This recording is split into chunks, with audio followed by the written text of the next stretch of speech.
you so much for taking the time to sit with me today. Yes. You are a prolific composer and Oh thinker. my gosh. And we are so happy to be interviewing you here at Musician Mental Health.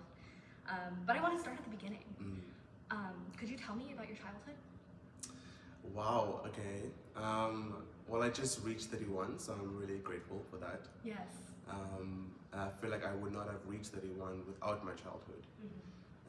I grew up in South Africa, in Cape Town, beautiful surroundings, both with diverse cultures and landscape and animals and all those things, like the typical thing people talk about with Africa, very much that. And I think the most important thing is the way that people think back home, and how we,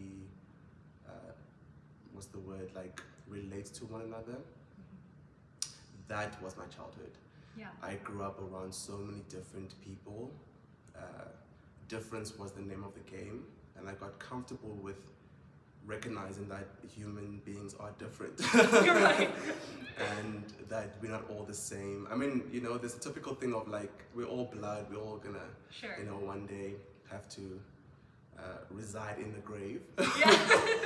But in the sense of that we all come from different cultures and Yeah. racial groups and nationalities, and so that was my childhood in Cape Town. And you know, my best friend is a different race and a different culture than I am. You know, even within my family we have a little bit of diversity, but I myself am Xhosa and I'm Zulu, and so I grew up around that, and yeah, I live the best life in Cape Town. I don't know how to, you know, everyone says that because it's your hometown, Right. but I really did. Like I'm really fortunate and grateful to have grown up in that space. Yeah. I will acknowledge that it wasn't perfect, Yeah. and everything, you know, comes with its woes. Sure. But Yeah. for the most part, it was really beautiful. Yeah. I love that. So, what brought you to the United States? The main thing was fame. No, yeah, I'm joking, but there's slight truth in that.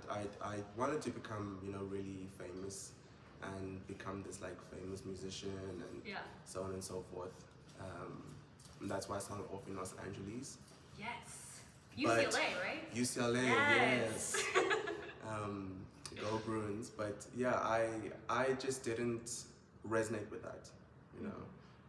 What part about it? The superficiality, if that's even a word, the superficialness.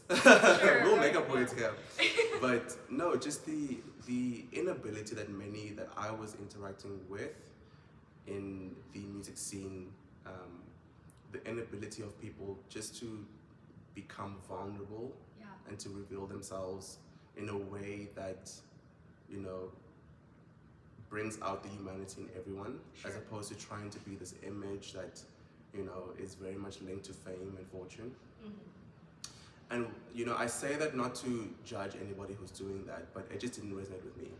And I realized very quickly that I actually do prefer genuine connections, and connections that are rooted in me seeing that you do bleed. Right. And that one day you will reside in the grave. Sure. So yeah, when I was there, it was also like my second time traveling overseas. And so I didn't know much of the world. And so it was a moment of like, whoa, there is a side of the world that's like, whoa, I don't know if I want to be a part of that. Yeah. And that was the beginning of that. Yeah. So are there parts of both of your worlds, sort of like the South African world and like as you've become an international student, what has that been like for you? It's been great. Yeah, I think every single person should do it. Every single person should become an international something. Yes. Because once again, we are all humans and we all have to interact with one another. We are not silos, you know. And even better if you can interact. Okay, just shift to your right, slowly. Even more. There's like a bug that's to your left, yeah. Shut up. That is the biggest spider I've ever seen. Yeah, I was like, I don't know how to say this calmly, but... So as you moved from South Africa to the United States, Los Angeles, Georgia. What was different for you? What did you start to notice? I became more aware that we are different. Yeah. As nationality wise, it's quite obvious. Americans are different to South Africans. You're right. Yeah. But then also down to like the different cultures, present in the United States, for instance, and then present in South Africa. Yeah. And of course, I'd known that before, but there's nothing like experiential learning. Like, Right. once you actually experience something, you're like, oh. Right. Actually. So I started to resonate with that, and I also started to start appreciating that I am South African, Yeah. and that there's beauty in that, Yeah. and that there's nothing to run away from, that identity marker. But then I also started to appreciate, once I started moving away from the Los Angeles, type of scene, to appreciate more the fact that there's beauty in America too. Yeah. And starting to sift away, Yeah.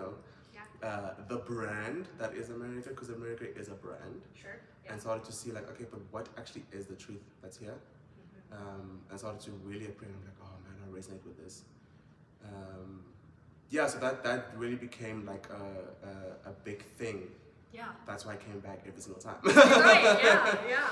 Because I could have just stayed at home, but I came back because I really resonate with this space and the surroundings and the people that are here. Sure. Yeah. Those who are on the same wavelength that I am, Yeah. which is mainly trying to focus on what is the truth. What is your truth? What is my truth? Well, yeah, I'm always so sensitive around what is my truth. But what is the truth? That, I'm coming to learn that it's the most obvious of things. Sure. The truth is the most obvious of things. It's like, well, duh. Yeah. Exactly. Right. In part the fact that I am South African and that there are some cultural identities there that will always be within me, even though I maybe have evolved, or maybe not evolved because it makes it sound like what was before isn't as good, but that I have moved away from that. But even in that moving, that it will always be within me. Yeah. But then other things that I, am beginning to deconstruct within my mind of, certain identity markers that I'm like, Yeah. who gave me that and why do I have to wear it? Right. Sure. So sort of like exploring your identity and like what it means for you. Exactly. And with any identity, there's so many different labels that go with it that you're just like, okay, but I never chose this. Sure. And okay, maybe it's a good label, but do I even understand what it is, or do I resonate with it? And many people will say, oh, but you're overthinking, and Right. and it's like, well, that's the way I am actually. I like to think beyond just the initial phase of like, that was interesting. Sure. And so when I came back and left South Africa, it was trying to toggle between the two spaces of South Africa and America, but then also the two spaces of the teachings in South Africa that are more rooted in tradition and maybe a little bit old, in inverted commas, and then the teachings in the United States, which is the new world, the new teachings, the progression, trying to toggle between those two spaces, by myself. Sure. Was challenging and is still challenging. I always say that it's a lifelong journey. Yeah. I will probably die not having done the complete journey. Yeah.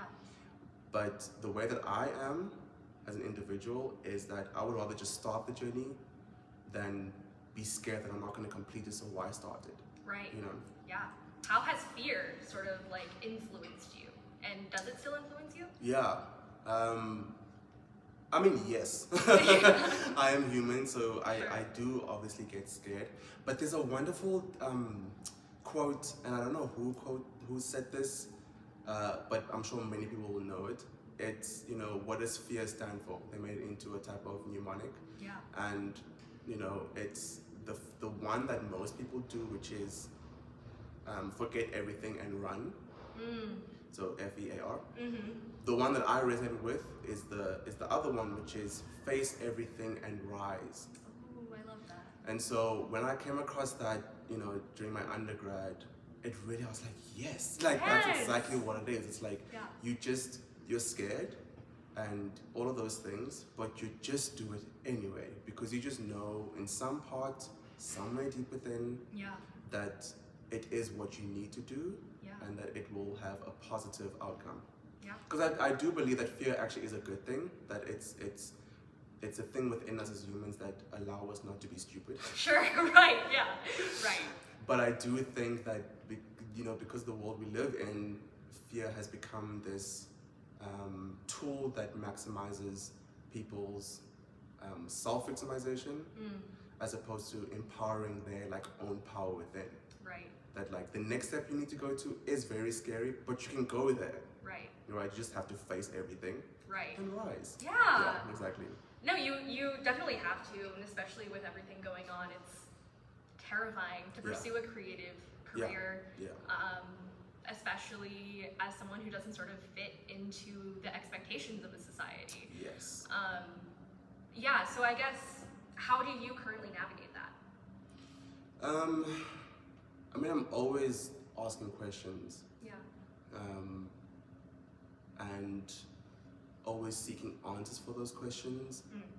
You know, I mean, the one that's currently resonating with me is, you know, what are gender markers? Yes.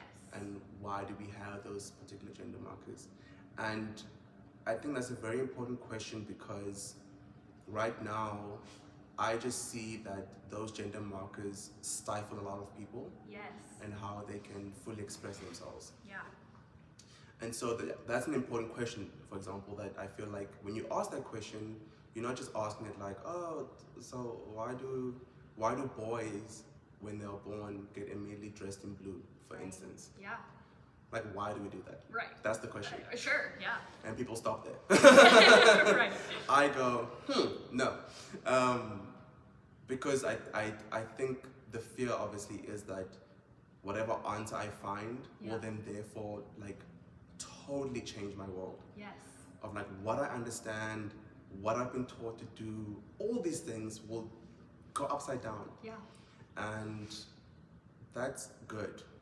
Yeah. I want to be one to say that's good because it means that you are then slowly but surely uncovering the truth.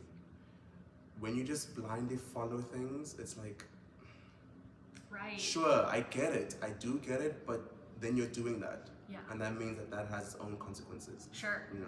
Yeah. Yeah. And I know in your newest release, Just a Man, Yeah. you began in your music video with a sort of conversation about gender. Yes. And can you just tell me more about like your inspiration behind that song? Yeah. Yeah, no, oh my gosh, I love that song, first of all. I did it with Nickname. He's the other vocalist in there. And yeah, we wrote the song initially from a space where we were just frustrated. Yeah. And we were talking in the studio and you know the conversation led to the song. But with any type of art piece, you always want to evolve, you know, the narrative when we're trying to say through the art piece. And we both sort of resonated with like, well, you know, we're both sort of into this idea that we don't fit the mold that is currently given to quote unquote man. And how can we express that in the music video? Also acknowledging, you know, the LGBTQ community and creating a safe space for that conversation to happen. Yeah. Do you think people are ready for that conversation to happen? No one will ever be ready unless they make the decision to be ready. Yep. And that's not my responsibility. Do I think that we are definitely in a much more safer space to have a conversation? I think so. Yeah. You know, if this was happening 20 years ago, 30 years ago, I don't know if it would. Right, yeah. If it would be the same. Yeah. But I also do say that, acknowledging the fact that we are definitely not in a good space right now. Yeah. And I think that's why it's so much more important that artists create art. Yeah. That, you know, Nina Simone said something like this, I'm going to paraphrase it, which is that like if your art doesn't reflect the times you're living in, you know, then you're not really creating art. Right. It's something else. Yeah. Art needs to have a zeitgeist element to it, you know. And I do just encourage and I employ myself first, but also other artists to really take the risk to do that. Yeah. Comment on something that's happening in your society right now, because that's the time you're living in. You're not living in the time of Mozart. Yeah. You're not living in some future. Even though I'm so here for futuristic art, but I only if it comments on something, you know, Yeah. like the Black Mirrors of that you can watch on Netflix and the like. I love that show. Yeah, I love it to Obsessed. bits. Bandersnatch is so Love good. it Yes. to bits. Okay. But yeah, I in terms of do I think people are ready for that conversation? I will say yes, because I believe in the capacity that humans have. Yeah. But only that person has they have the willpower to say, okay, I'm gonna actually, you know, Yeah. challenge myself and learn more about this topic or learn more about these people or, you know, and so on. Yeah. Yeah. So is your art sort of connected to your life purpose then? Sort of to talk about, you know, these inequalities? Is that something Yeah. that, like, is that why you went into art? Yeah. To create that sort of communication? Mm-hmm. No. Going into art was very much selfish at first. Yeah. Yeah. Have to acknowledge it. You know, as a child, if you have some type of talent that is, you know, praised in the larger context of the world, Yeah. you grow up thinking, oh, maybe one day, lights, camera, action. Sure. And there's nothing wrong with that, but in my journey, I quickly recognized that may happen, and I'm obviously welcoming it, but that's not why I do it. Right. I do it because I recognize that I form part of so many identity markers that are oppressed, challenged, not welcomed in society, and I create art. Yeah. So then what am I gonna do? Right. And because I form part of that community, it's going to naturally just come out. Yeah. Do you know what I mean? It's like I can run away from being a Black person as long as I want to. It's gonna come out. I can run away from being a man as long as I want to. It's gonna come out. You know. Yeah. So same is true from being an artist, and I really do resonate with the fact that artists need to do art that makes other people think. Yeah. Yeah. It's not just mere entertainment. Yeah. You know, nothing wrong with entertainment, but when everyone is just trying to entertain, then we don't get to ask these questions that need to be asked. Yeah. So what questions do you want your audience to ask? Oh, that's a good question. I think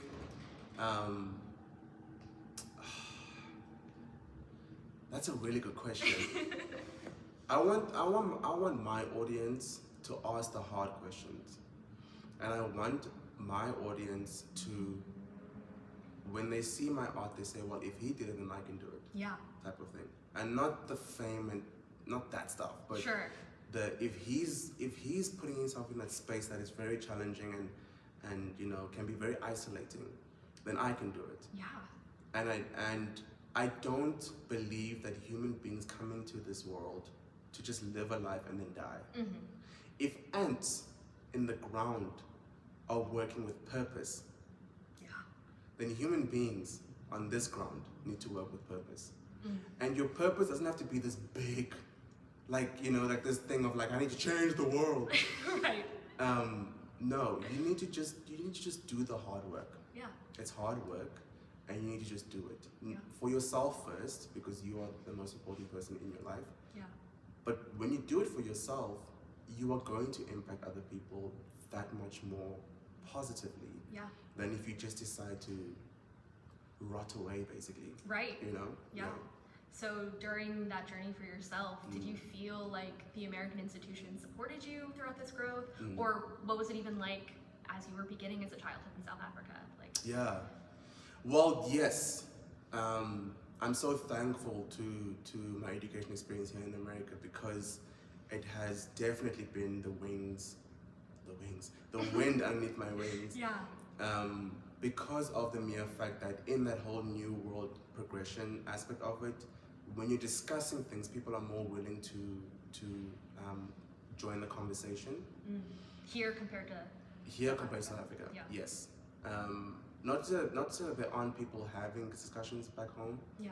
I just think that people are so rooted in tradition Yeah. that they're willing to protect it protected. And it's something that I respect of it because there are so many aspects of my culture that should be protected. Yeah. And from the South African experience that should be protected. And then there are others that shouldn't. Right. That we can quite clearly move on from. And not just move on from, but because there's justifiable reason as to why this type of thinking doesn't work anymore. Right. And we need to evolve. And not to say that that's not happening here in the United States, because there's definitely, sex happening, like where that's happening.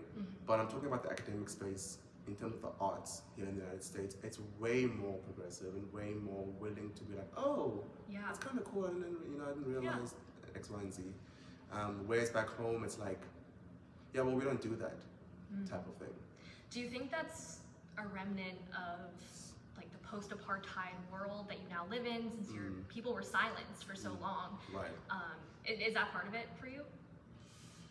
In terms of me being silenced specifically, Yeah. or just in terms of how the country operates?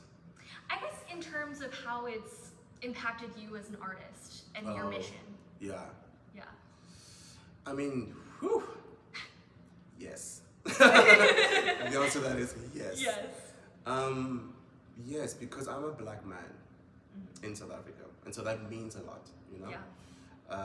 I'm a black man who was born free. I'm actually called a born free. My name means freedom. Yes. So the context here is a black man who's born in freedom. Yeah. And is living that experience. Not everyone in South Africa appreciates that. Sure. They still have expectations of black people in terms of where they're supposed to be, how they're supposed to look, how they're supposed to, express themselves. And so, yeah, I do think that did help form my way of approach. Yeah. Of like, you ain't gonna silence me. Right. One thing about it, yeah. No. And because, this topic is so, like, you can fill multiple semesters analyzing the different aspects here. Yeah. But in brief, because the structures that I play in the context of Africa, classism, racism, sexism, are so powerful that anyone who's deviating from that or wants that structure to evolve, to be more inclusive, X, Y, and Z, there's going to be pushback. Because it goes back to that fear thing of like, no. You're changing something that I'm so used to, Apartheid ended within my lifetime. So like I said, I'm 31, that's 31 years ago, right? So it's still so fresh. If you look at it comparatively to the United States, and it has had a longer time to sort of get with it, and there's still difficulty, right? Yeah. So imagine when it's closer to, that recent liberation, there's a lot of difficulty.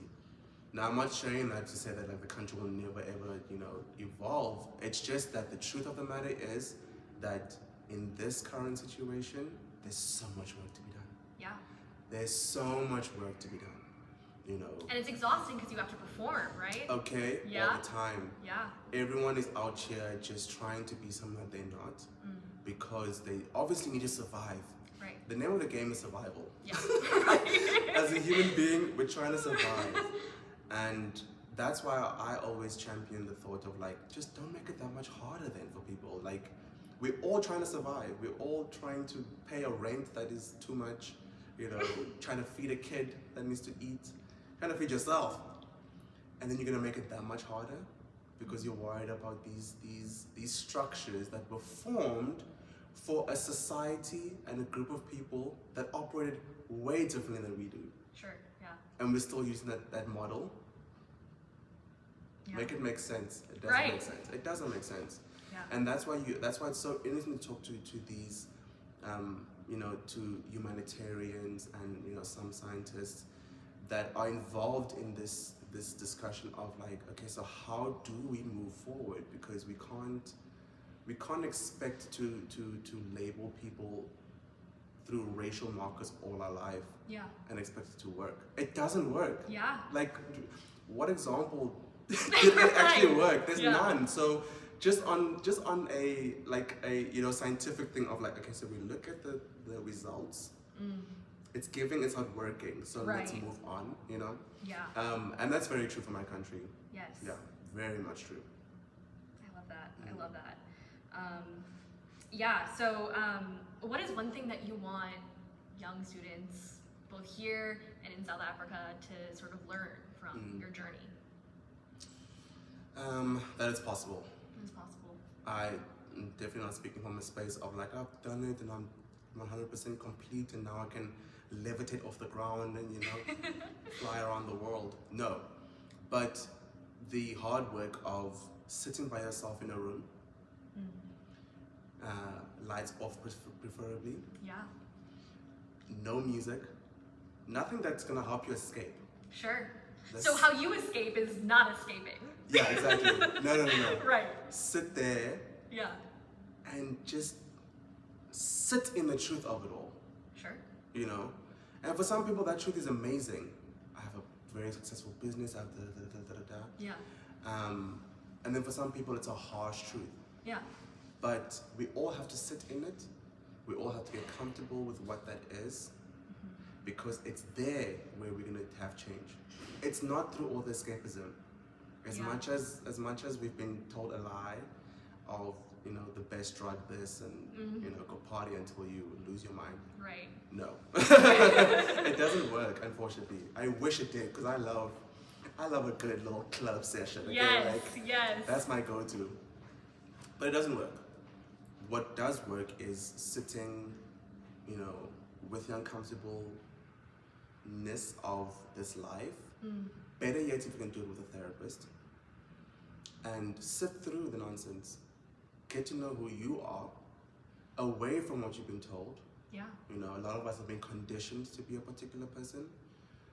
One question that always resonates with me is, when you go home and no one's watching you, you know, no one's looking at you, how do you behave? Yeah. That's who you are. Sure. Because you're not performing for anybody else besides yourself. Right. Right? Yeah. And when you recognize that, okay, that's how I am, is that person a good person?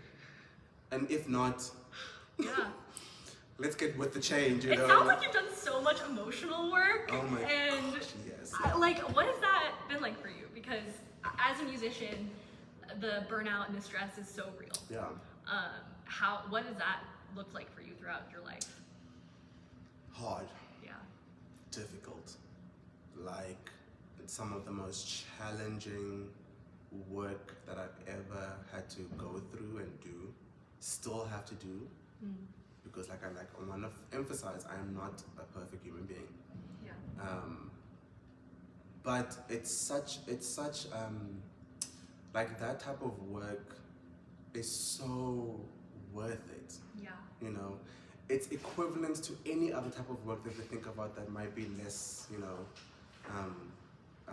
glamorous in terms of this therapy work, in terms of, like, if you go to the gym, you know how you feel once you've reached that, you know, whatever, or if you go for a hike, or if you know, all of those things, 10 times when it comes to dealing with your person and going through the work of, I've definitely been through some things in my life, so let me sift through that. Right. You know.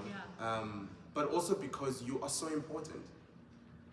You as a human being, you're so important. You know, your life matters. You are of value. This world is telling us otherwise. Everything around us is telling us otherwise. But when I recognize that, yeah, I really am gold. Let me do the refining work. Yes. Yes. For myself, Yeah. I was doing it for myself, because the number one goal for me is to be able to interact with someone and not leave them with my scars. Yeah. That's like everything. Yeah. You know, if someone comes up to me and says, you know, when you did that, or when this happened, it really affected me, I'm like, oh my goodness. Right. Yeah. That's not okay with me, you know. And so Yeah. you have to go back and think, why did I do that? Why did I respond that way? Why did I? But it's really important work, and it's not easy work. Yeah. It's not. The easiest thing for me, and for most people, is to go to the club. Yeah.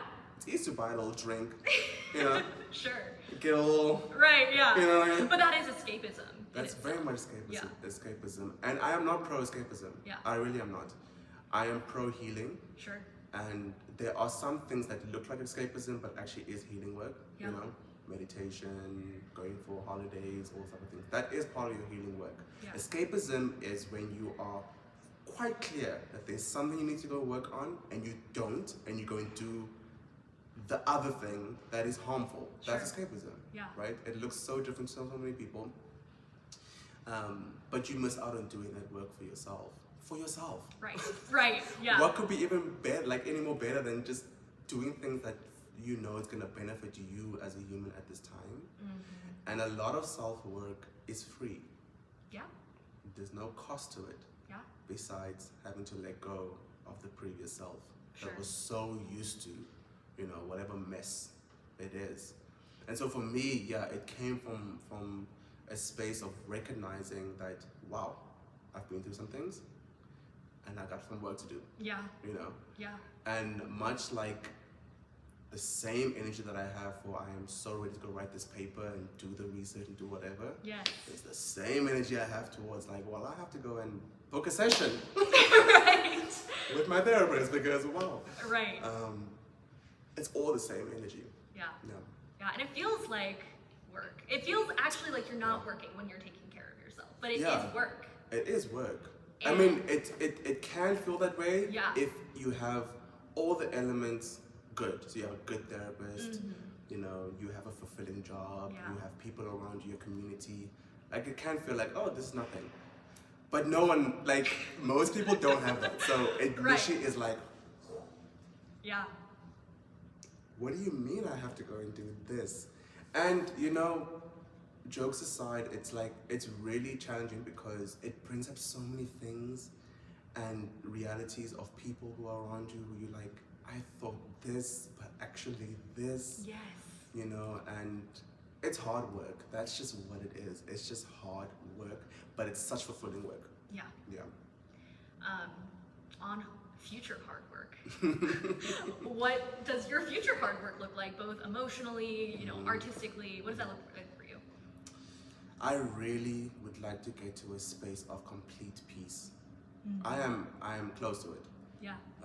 What's holding you back? Do we have 3 hours? No. What's holding me back? I mean, there's just like hard things that there are hard pills to swallow. Yeah. And I'm doing the work to swallow them. Is that authentic to you, swallowing that? Yeah, 100%. Like, I've gotten to the point now where not doing the work is so inauthentic. Yeah. Like, trying to be oblivious. Yeah. I can't do that. Right, yeah. When I meet people who are like, I'm like, man, must be nice. Like, I really cannot do it. So I more jive with the fact that, okay, now another thing has come across my brain and said, listen. So yeah, it's to the point where I'm like, just do it. Yeah. And the challenging part of that is that, like, you know, you can't afford therapy, for instance, and so you can't do the therapy, or you can't afford the gym membership, so you can't, you know, like the things where actual money is involved. It's like, well, but I always remind myself that doing the work is always free. So you got to go figure out, you know, I can go for a walk. That is free. No one's gonna charge me to go and walk between the trees. Right. No one's gonna charge me to go hug a tree. You know, it's like those things are free, and so I make the effort to go and do that. Yeah. But yeah, I haven't reached that point yet because while I also have been blessed to be aware of the world and not go crazy. Yeah. Is that I'm aware of the world. Yeah. And so while I'm like, oh, I'm so at peace, and then, you know, Iran is bombed, and you're like, oh, okay. Right. Or, you know, Ukraine, and, you know, all these things. Shoot, Africa. I don't talk about European nations, Africa. Yeah. It's like, oh, wow, I was at peace, and then I'm shaken by the world again. And the only reason why it affects me so much, that thing, is because I am a bit of an empath, and so I can't hear things, I can't be with someone or whatever and be like, oh, I'm so sorry, and then I literally, like, when someone tells me something, I literally feel it. I'm like, holy smokes. Right. I'm so sorry. Yeah. It's one of the reasons why I don't spend a lot of time with people. I'm more of like because that energy that is required to be in community with someone, it drains me. Yeah. And I'm okay with being drained, but it means that I need to go back and go do the work to make sure that my cup is full. Yeah. Because what you ain't gonna do is drink my cup. Yes. What the Lord gave me is for me. Okay? Right. Yeah. You get the overflow. So, but yeah, I'm not at that point of peace, and it might also be because I might have an idealistic idea of what peace is, and so I'm like, oh, I'm not there yet. Yeah. But maybe I actually am there. But I'm so like focused on whatever that is. Sure. You know. Yeah. In the same way people think of heaven in one way, I'm like, that's not what heaven's gonna be. But okay, you know, it's like the same thing probably with peace. But I'm also very grateful that I am at peace. Yeah. Yeah. Yeah. Sorry, I kind of interrupted you earlier when I Oh, asked no. about your future work, just because. Oh yes. Yes. Yeah. So you know, getting to a complete place of peace is one. Yeah. And then future work in terms of like my artistry and things. Man, so much. So much. What's your next big project you're tackling? Oh, child. I mean, I'm always writing music, and I'm always creating concepts and things like that.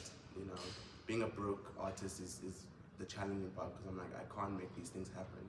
Right. So one of my goals is to become a funded artist. Yeah. However that happens, not necessarily through a label, but through some institution that funds artists to create the work and continue being creative. Mm-hmm. I really want to get to that space. I feel like I have a lot to say, and I feel like I have a lot to do. But the reality is that being broke is really the challenge.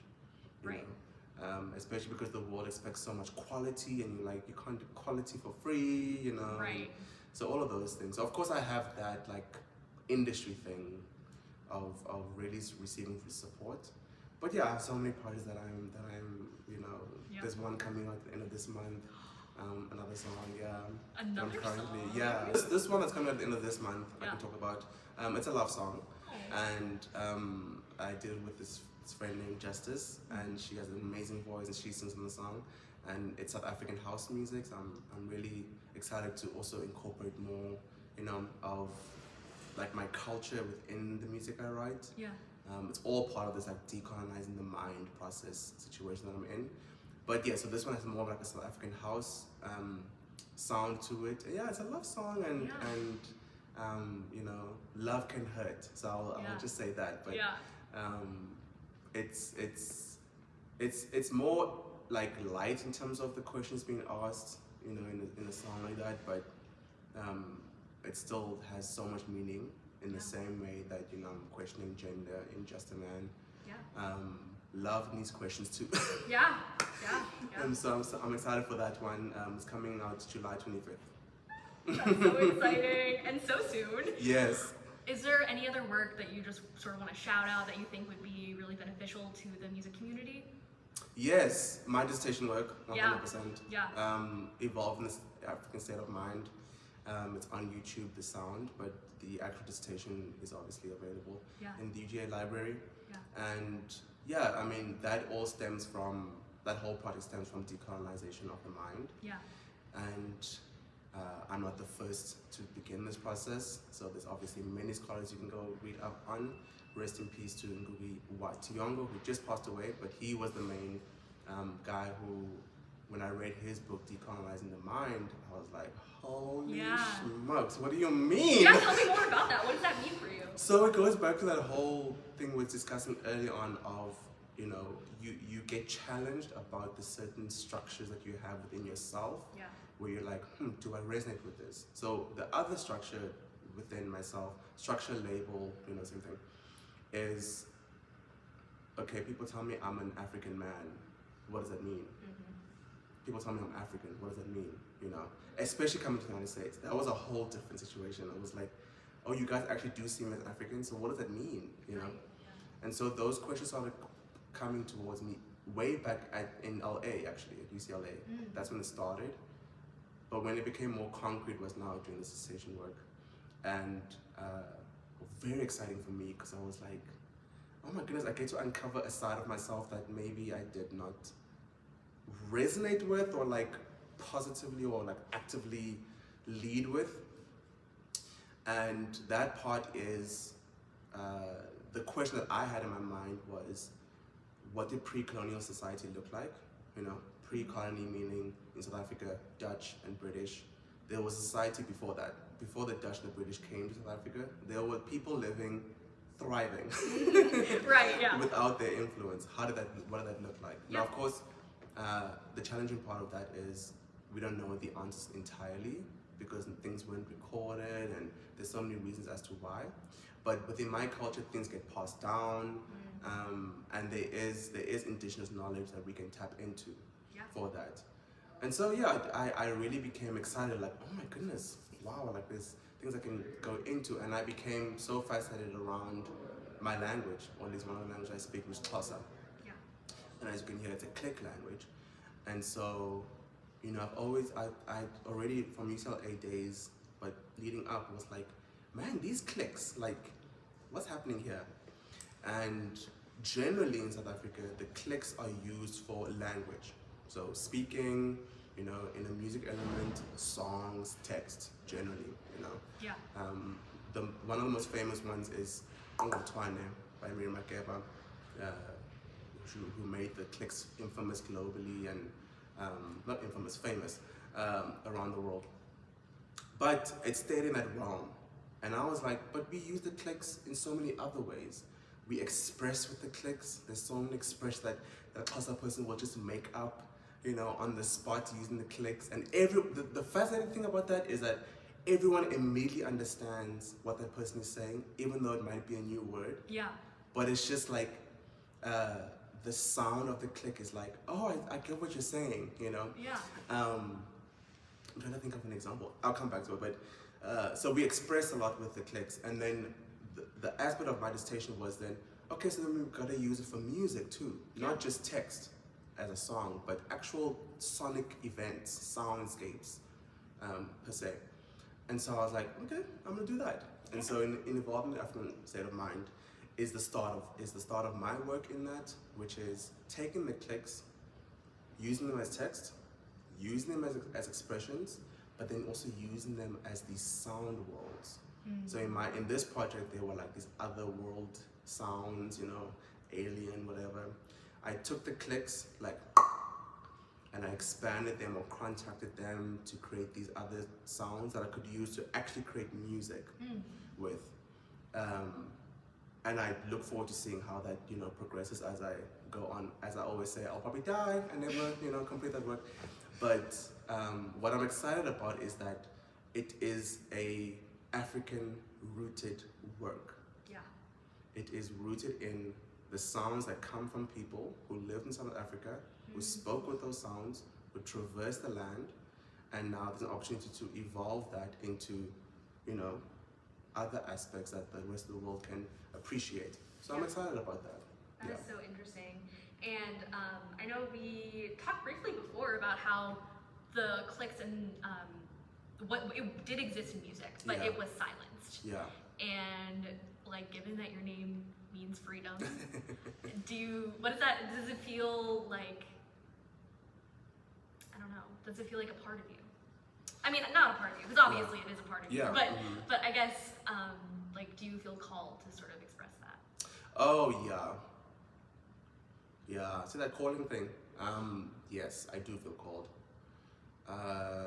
My grandfather actually was the author of a Xhosa textbook that was used even when I was in high school. You know, we used that Xhosa textbook.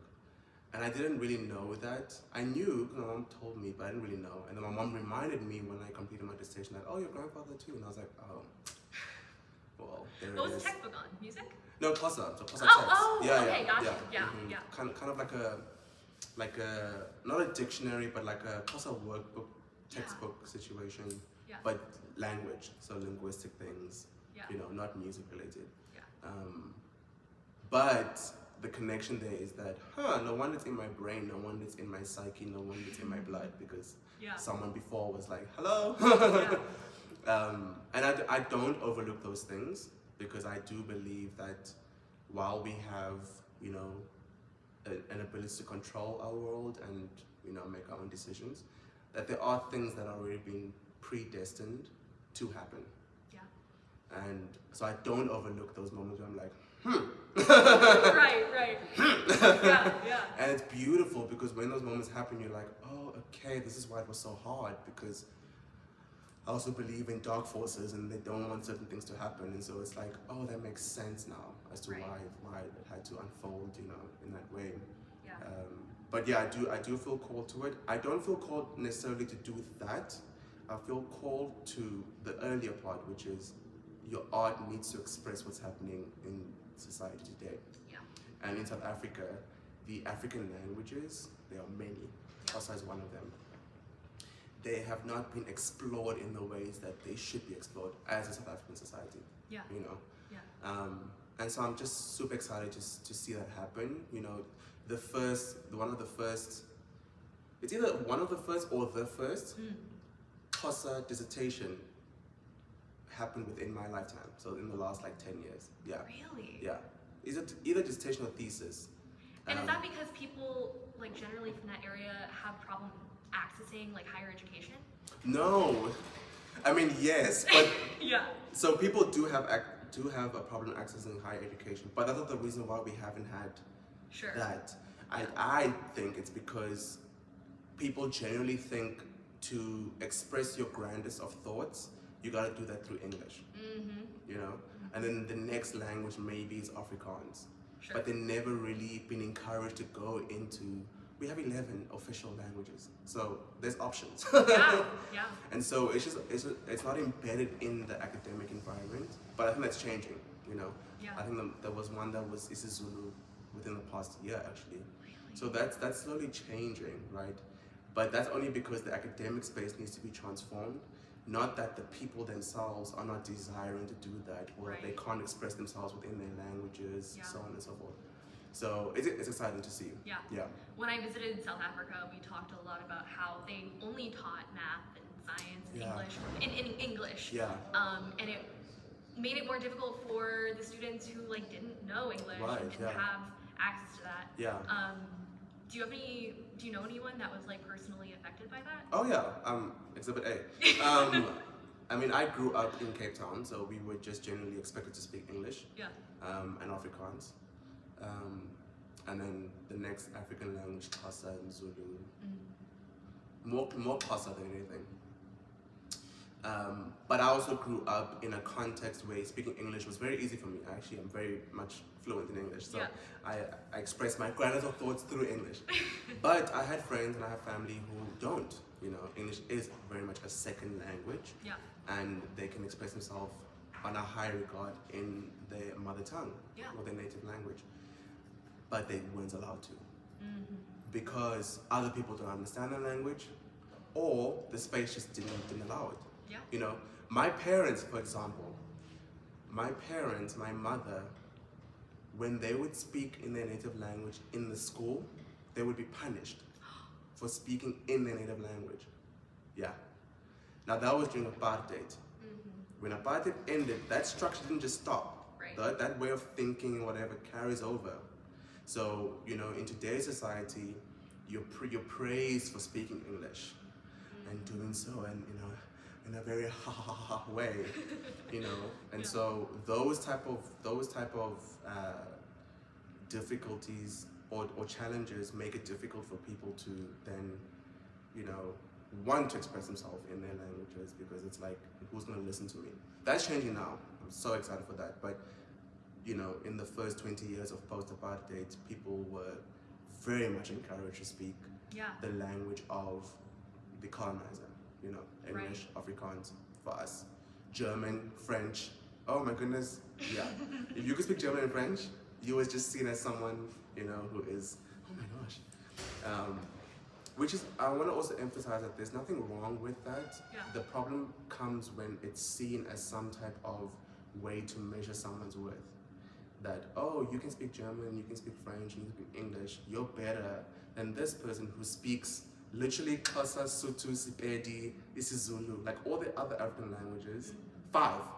And this person speaks 3 European languages, and it's like, oh, this person's better. Right. That's where the problem lies. Sure. Yeah. Sure. Yeah. If you had to change one thing, Yeah. what would you do? In Like, sort of just about this situation. Oh, if I was president of South Africa, which I was supposed to be, if I was president of South Africa, I would make it mandatory within every single school system that every single student needs to do some type of abroad study. Yeah. So it doesn't have to necessarily be to the United States or some like big country, but you leave your home country and you go and experience a different culture. Yeah. And when I say mandatory, I mean that you will be graded on it. That you don't complete high school without having done that thing. And it can be one semester or one, we don't say semester, we say term, but it can be one, portion of your high school career, but that you will go do it. And that it would be funded by the government. So it would be part of your fee structures, like something like that, where it's not a thing that you have to now go and, forfeit your expenses, but that the government would support you in that. But that you doing that, you're gonna come back so much more ready to help that society progress. Both ways. Right. If I send my child to what's an example, Switzerland, the Swiss benefit. They will benefit by that child going there. Yeah. That child comes back and the South African benefits, right? So it's always a thing that benefits both countries. Yeah. Both societies, both nations. So that's what I would do. Yeah. And like I said earlier on, I don't believe in grand changes, like change the world, because I'm not God. So I'm very much aware of that. I do believe in small changes. Like the very small change that we have, that we can do, that's in our control, will be part of the big change. And I do think that if students are encouraged to go and experience some other culture, man, will we be in a better space? I do think that, Well, in the fear of international travel right now, how has that impacted you? Like, are you scared to express yourself in any sort of way? I know we talked about it briefly in the beginning, but moving forward, what are the small steps that you want to take within sort of that experience? Yeah, I mean, the world has always been scary. Yeah. And that doesn't diminish anything that's happening right now. It actually emphasizes the fact that the world is a bad place. And so I've never really felt safe, actually, truth be told, even back in South Africa. And so what's happening right now is just another version of that, And so I don't feel hindered in my expression. Of course, every artist out there has to be smart and cognizant of the fact that things are different. Yeah. But, true artists don't care about that. Yeah. True artists, the artists that I admire, have stories of, the greatest of challenges, of being locked up in a prison somewhere, or, being so broke that they had to do this and that and the third, So it comes with the territory that you're not gonna have an easy life. Yeah. And that's great actually, because it will encourage, it will force you to do what needs to happen. Yeah. So yeah, I don't really expect that anymore, which I feel like sounds so it sounds so sad, but it's the truth. I don't expect that anymore. Yeah. I am very big on what is the truth, and the truth is that the world has never been. Yeah. You just gotta keep moving. You just gotta keep moving with the breath that you have at the moment. Yeah. And do what you gotta do in terms of, speak up when you need to speak up, and acknowledge things that need to be acknowledged. And that's all one can do. But yes, I need to also acknowledge the fact that I'm very privileged. I'm not in a space right now where I need to run away from something. And many are. So it's that much more important that we don't, stay silent on matters. It's a global thing. Can I just emphasize? It's a global thing. The wars that are happening, it's a global thing. Global. Yeah, right. Okay. So it's not like it's affecting one group, it's affecting a lot of people. Yeah. And so it's that much more important that we acknowledge that. Yeah. Yeah. Well, thank you so much for all of your incredible thoughts and wisdom throughout this interview. Yeah. Is there anything else you wanted to say before we wrap up? you know, I am an artist who desires support. Yeah. And if you want to support me, you can listen to my music on your favorite platform, so Spotify, Apple Music. But I'm also trying to build up my YouTube channel.